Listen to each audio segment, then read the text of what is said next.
नमस्कार साथियों, आपका बहुत बहुत स्वागत है हमारे चैनल पगडंडियां पर। और इस एपिसोड में ये जो धारावाहिक हम चला रहे हैं इस समय पुस्तक परिचय का, तो इस क्रम में इस एपिसोड में आज हम बात करेंगे भाषा की बेहतरीन किताबों का।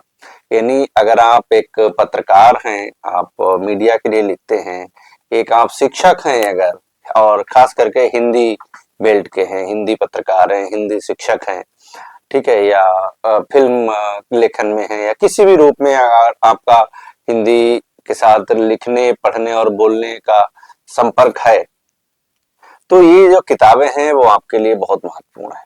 और अगर आप शिक्षक हैं तब तो समझ लीजिए आपके पास ये किताबें ठीक वैसे ही होना चाहिए जैसे एक धार्मिक व्यक्ति के पास उसके धर्म ग्रंथ होते हैं, उतने ही स्नेह के साथ ये पुस्तकें आपके पास होनी चाहिए। तो मैं बहुत ज्यादा बातें ना करके सिर्फ आज 3 किताबें ऐसी मैं आपके लिए लेकर आया हूँ जो कि बहुत ही बेहतरीन किताबें मुझे लगी हैं और एक डायरेक्टरी के रूप में, एक अच्छी किताबों के रूप में हमेशा पास होनी चाहिए। बहुत सारे ऐसे शब्द होते हैं जहां हम भ्रमित हो जाते हैं कई बार कि हम कहाँ कौन सा आमंत्रण, निमंत्रण, क्या अंतर है, ठीक है, आत्मालंब, स्वावलंब, बहुत सारे ऐसे शब्द हैं छोटे छोटे अंतर के साथ आते हैं और कई बार हम कंफ्यूज हो जाते हैं कि इनका प्रयोग कैसे हो, कहाँ पर हम किसका प्रयोग करें, हाँ इसकी उत्पत्ति क्या है। हम बहुत सारे शब्दों को अपनी भाषा का मानते हैं लेकिन वो पता नहीं कहाँ से हमारी भाषा में घुस के उसकी खूबसूरती को और ज्यादा बढ़ा देते हैं। तो स्रोत क्या है उन शब्दों का, ठीक है, हमारी भाषा के कौन से शब्द हैं जो दुनिया की दूसरी भाषाओं में बोले समझे जाते हैं। तो बहुत मजेदार ये किताबें हैं। एक्चुअली में ये दो किताबों का एक सेट है, एक ही लेखक की दोनों किताबें हैं और जब से मैंने इनको पढ़ा है मैं तो बड़ा मतलब कायल हो गया हूँ इनका। तो ये किताबें जब मिली थी तब भी मैंने पढ़ा और उसके बाद भी हमारे सामने ही रहती हैं कि जब सी आवश्यकता होती है इस प्रकार से तो उनको उठा के मैं अवश्य देखता हूँ। तो सबसे पहले मैं इन 2 किताबों पे बात करूंगा। फिर तीसरी एक थोड़ी अलग मिजाज की किताब है, थोड़ा साइकोलॉजी से जुड़ी हुई किताब है, भाषा विज्ञान की जो साइकोलॉजी है उससे जुड़ी किताब है, तो उस पे बात करेंगे और बहुत संक्षिप्त करेंगे, ये वीडियो बहुत लंबा नहीं होगा। तो सबसे पहली किताब है, ये दोनों किताबें जो हैं डॉक्टर सुरेश पंत की हैं, दिल्ली में रहते हैं आप और बहुत अच्छे शिक्षाविद हैं। तो डॉक्टर सुरेश पंत की पहली किताब जो है शब्दों के साथ साथ, शब्दों के साथ साथ, अगर आपको ध्यान हो तो एक बड़ी पतली सी किताब आई थी भोला शंकर व्यास की, तो भोलानाथ तिवारी की, सॉरी व्यास नहीं, भोलानाथ तिवारी जी की किताब आई थी शब्दों का जीवन। तो तिवारी जी ने उसमें ये बताने की कोशिश की थी कि कैसे देखिए शब्दों का जीवन भी हूबहू हमारे आपके जैसे ही होता है। शब्द गर्भ में आते हैं, यानी शब्द जन्मते हैं, शब्द धीरे धीरे बड़े होते हैं, शब्द खेलते हैं, शब्दों का विवाह होता है, ठीक है, संतति उत्पन्न होती है और धीरे धीरे बुजुर्ग होते हुए शब्द मृतप्राय भी हो जाते हैं, अंतिम अवस्था में भी पहुंच जाते हैं। तो ये बड़ा ही मजेदार चीज थी उस किताब को पढ़ना उस दौर में। ये स्नातक के दौरान ये किताब पढ़ी थी, मुझे बड़ी अच्छी लगी थी। तो समझ लीजिए उसी क्रम को थोड़ा और आगे इस किताब में बढ़ाया गया, एक नवीन परिप्रेक्ष्य में, नवीन प्रयोगों की दृष्टि से इस किताब में बढ़ाया गया है। तो इस किताब में जो है बड़ी मजेदार शब्दावली है।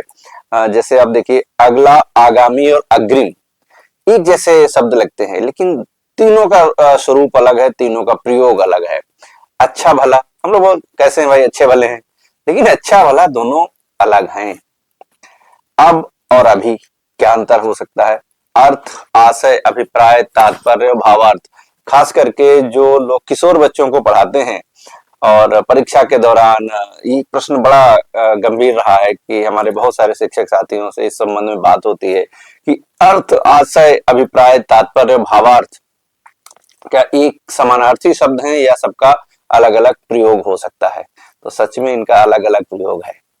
अधिक, अधिकांश, अधिकतर, आचार्य, थानेदारनी, डॉक्टर की पत्नी डॉक्टरनी, थानेदार की थानेदारनी, मतलब ये कैसा शब्द प्रयोग है। आजकल और आजकल, आटा, चून और पीठ, आंदोलन और संघर्ष, आदेश और आज्ञा। हाँ, तो ऐसे बहुत सारे शब्द हैं, शब्दों की कहानियां हैं इसमें। कुशल और कुशाग्र बुद्धि, दूध और दहिता, धम, धमक, धमाका, धमकी, हाँ, धांसू घोंचू, ना से निषेध, नमस्ते के साथ साथ ना, ना, नहीं, मत, नी की मनमानी। ठीक है, तो ऐसे बहुत सामान्य शब्द हैं जिनका प्रयोग यहाँ पर किया गया है। जैसे मतलब अचानक से देखिए मेरे हाथ में एक निकला, अ, ये लंबा पाठ है लेकिन इसको मैं संक्षिप्त में थोड़ा सा बताने का करता हूँ। अच्छा भला एक शब्द है। किसी के लिए कोई विशेषण तत्काल ना सूझे तो हम अच्छा का प्रयोग करते हैं। यह समस्या निवारक शब्द जैसे हमारी जीभ पर स्थायी निवास बनाए बैठा है। अकेला शब्द अनेक सद्गुणों को अपने में समेटे हुए है और अपनी मिठास बिखेर कर माहौल को अच्छा बनाता है। आप अच्छे, आपका पद अच्छा, स्वभाव अच्छा, कपड़े अच्छे, घर अच्छा, सब अच्छा ही अच्छा है। अब यदि कहा जाए कि छोटा सा भोला भाला यह शब्द कितना ही अच्छा हो, अपने आप में बड़ा उलझा हुआ है, तो अच्छे अच्छों को शायद विश्वास ना हो। प्रायः किसी शब्द की व्युत्पत्ति ढूंढने के लिए हम पहले संस्कृत की ओर भागते हैं, तो इसका मूल भी संस्कृत में ही दिखाई पड़ता है। संस्कृत में एक शब्द है अच्छ, जो हिंदी में स्वच्छ शब्द में ज्यों का त्यों दिखाई पड़ता है। इसका मूल अर्थ है साफ, निर्मल, पारदर्शी, क्रिस्टल क्लियर। हिंदी में इसका बहुत विस्तार हुआ है। विशेषण के रूप में इसका प्रयोग ऐसे अनेक संदर्भों में होता है जब किसी भी प्रशंसा उसके कार्यों, गुणों या अन्य बातों के लिए की जाती है। जैसे प्रशंसनीय, अनुकरणीय होने पर, अच्छा विचार है आपका, अच्छे काम कीजिए, अच्छे स्वभाव हो तो मित्र बना लो, अच्छा मित्र हितैषी भी होता है, आदि इस प्रकार के प्रयोग है। अब देखने सुनने में मन को आनंदित प्रसन्न करने वाला, मनोरंजक के रूप में, अच्छा कार्यक्रम, अच्छा संगीत, अच्छा स्वर, अच्छी पेंटिंग, अच्छी धूपा। तो इस प्रकार से इनके शब्द हैं। तो एक लंबा चैप्टर है ये। तो इस तरीके के बहुत सारे शब्द हैं। ठीक है, छलकना, टपकना, चूना, ये क्या है? छलकना, टपकना और चूना, ये तीनों में क्या अंतर है? ठीक है, तो ये सारे शब्द हैं इसमें। दल के दल, दाढ़ और दाढ़, नमस्ते के साथ साथ। तो मतलब मुझे लग रहा है कि इसके बारे में क्या ही बात करे जाए। और मैं बता दूं, पेंगुइन बुक से छपी हुई है, 250 रुपया की ये किताब है। ई बुक के रूप में भी ये अवेलेबल है, पेंगुइन से मंगा सकते हैं। अमेजोन, फ्लिपकार्ट वगैरह पे खूब मिल जाती है आराम से। ठीक है, हिंद पॉकेट बुक्स और पेंगुइन से मुझे लग रहा छपी है, उन दोनों के सहयोग से ये, तो वहां से मंगा सकते हैं। बहुत प्यारी किताब है। और इसी के जैसे इसमें इन्होंने लास्ट में लिखा है, जरूरी है पढ़ना। प्रमुख भाषाविद एवं भाषा विज्ञानी सुरेश पंत कई दशकों से भाषा से संबंधित समस्याओं का समाधान करते आए हैं। सोशल मीडिया और ब्लॉग्स के माध्यम से भी वे समय समय पर अपनी भाषाई ज्ञान को सबके साथ साझा करते रहे हैं। यह पुस्तक उनके आजीवन हिंदी शिक्षण, प्रशिक्षण और उनके अनुप्रयोग से जुड़े अनुभवों का सार है। हिंदी को बरतते हुए कई बार शब्दों की उत्पत्ति, उसकी उनकी बर्तनी, प्रयोग, दो समान अर्थों, शब्दों में अर्थ की भिन्नता, शब्द की विविध अर्थ छटाओं की समझ तथा इसी प्रकार की अनेक समस्याएं आती हैं। इन्हीं उलझनों को समझने और सुलझाने में आपकी मदद करेगी यह पुस्तक।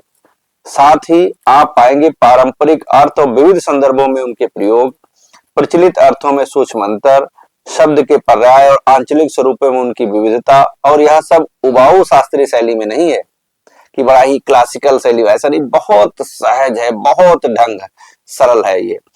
प्रासंगानुसार तथ्यपरक विश्लेषणात्मक शैली में है, जिसमें है मीठा व्यंग और गुदगुदाने वाली सरलता भी। यह पुस्तक हर वर्ग के हिंदी प्रेमी के लिए काम की है, विशेषकर हिंदी शिक्षण, अध्ययन, अनुवाद, मीडिया आदि से जुड़े कर्मियों और प्रतियोगी परीक्षाओं के भारतीयों के लिए व्यवहारिक कोष के समान उपयोगी है ये। साथ ही सिविल सेवाओं के परीक्षार्थियों के लिए, मीडिया कर्मियों, शोधकर्ता, अनुवाद, इलेक्ट्रॉनिक और प्रिंट मीडिया से जुड़े विविध कर्मियों, विद्यार्थी, शिक्षक, भारतीय दूतावासों, हिंदी सीखने वाले गैर हिंदी भाषाओं के लिए भी ये विशेष उपयोगी है। यानी आप समझिए, हिंदी से जुड़े हुए प्रत्येक व्यक्ति जो हिंदी को सीखना चाह रहा है, उसके समझ को डेवलप करना चाह रहा है, उसके लिए बहुत अच्छी किताब है। सच में बहुत अच्छी किताब है, तो इसको पढ़ना चाहिए। इसी की अगली कड़ी के रूप में जो किताब है, ये भाषा के बहाने है। सुरेश पंत जी की ही किताब है, भाषा के बहाने, और यह छपी है नवारुण प्रकाशन से।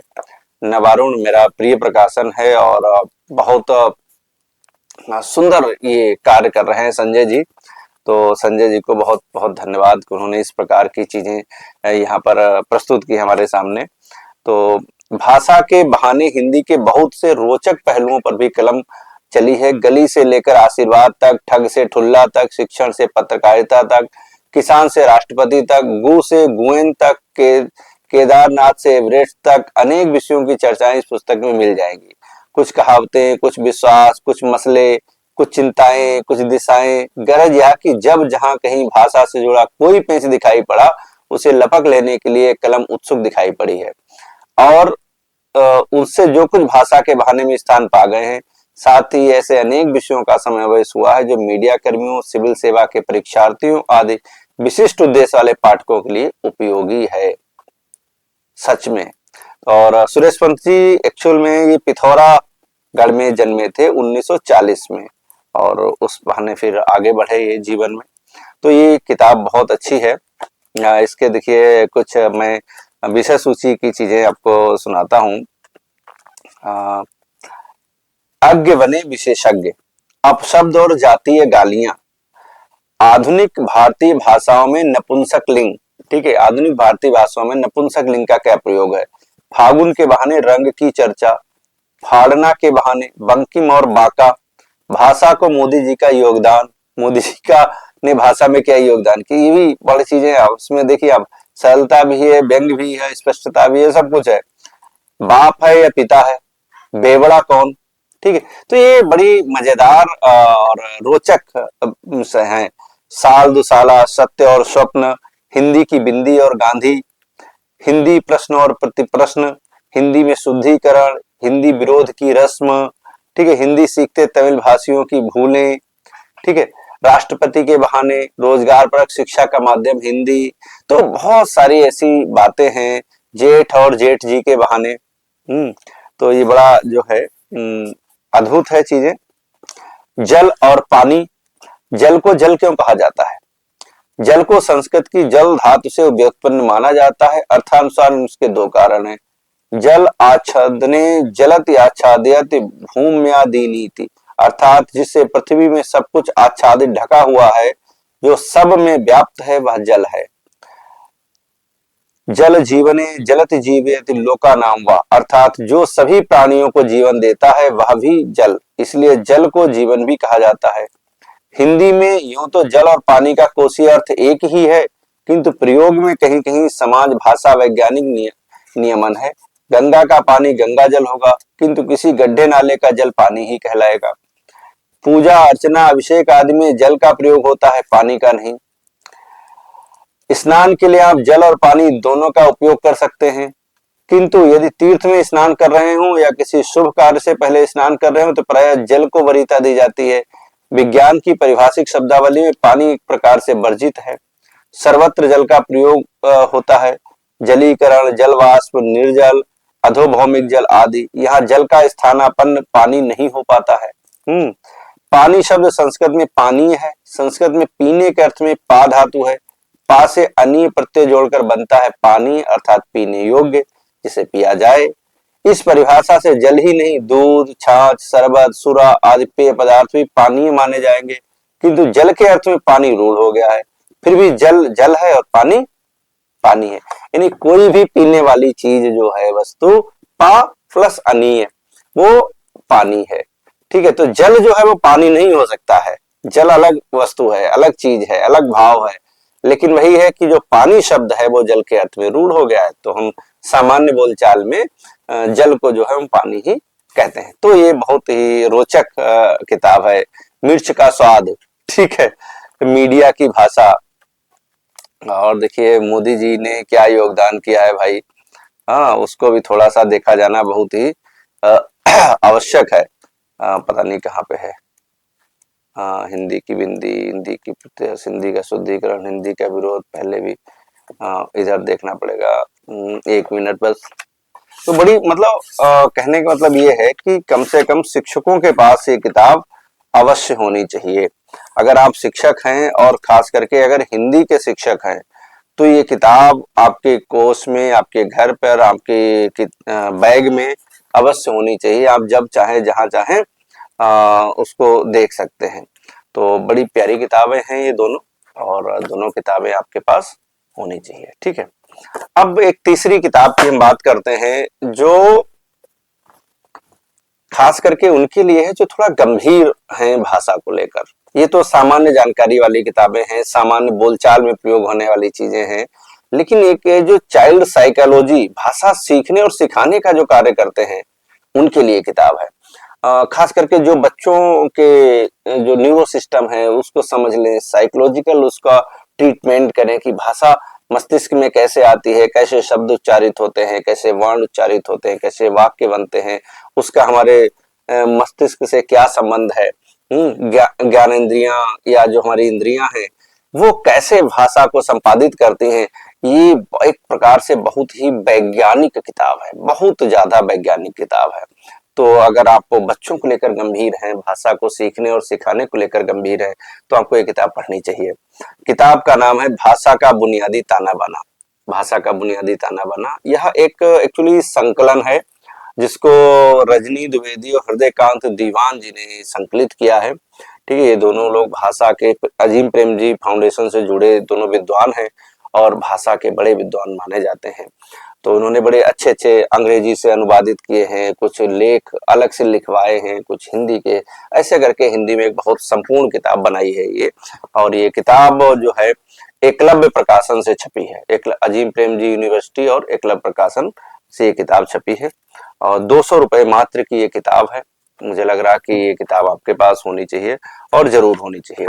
ये किताब जो है पूरी 4 खंडों में बांटी गई है, 4 इसके खंड हैं।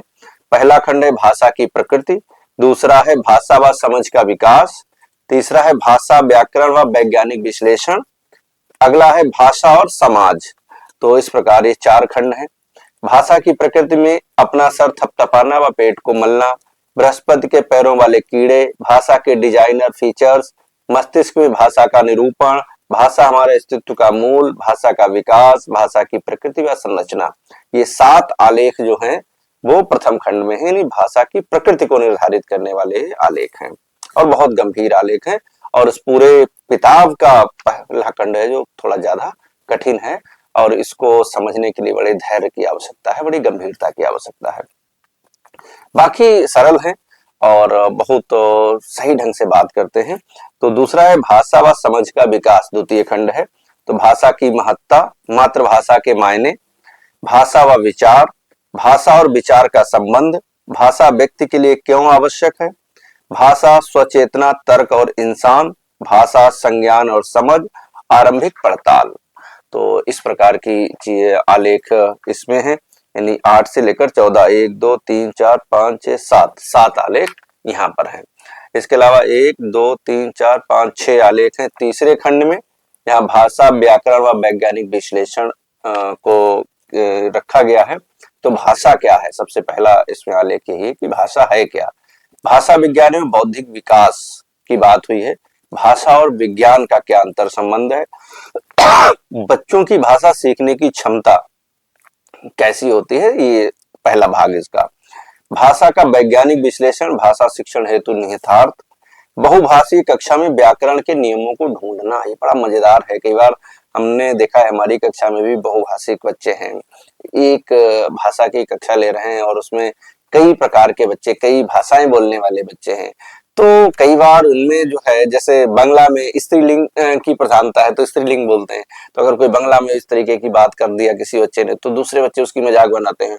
ठीक है, स्त्रीलिंग पुल्लिंग विशेष करके उसमें, या ऐसे हमारे क्लास में सरदार बच्चे पंजाबी बोलने वाले रहते हैं या तमिल तेलुगु वाले भी रहे हैं कुछ, तो उनका व्याकरण तालमेल बिठाना बड़ा कई बार चैलेंजिंग हो जाता है, तो उसको समझने के लिए बड़ा आवश्यक लेख है। और चौथा खंड है भाषा और समाज, कौन भाषा और कौन बोली, किसको आप भाषा कहेंगे, किसको आप बोली कहेंगे। बच्चों की भाषा सीखने की क्षमता, ये दूसरा भाग है तृतीय खंड के आलेख के आगे का। भारतीय भाषाओं के बारे में एक नोट, भारतीय भाषाएं विकासशील समाज में पहचान का माध्यम, और बहुभाषिकता, भाषा नीति एवं संविधान सभा की बहसें, भाषा को लेकर जो बातचीत संविधान उन सब में हुई है। तो इस प्रकार की किताब है, बहुत बढ़िया किताब है।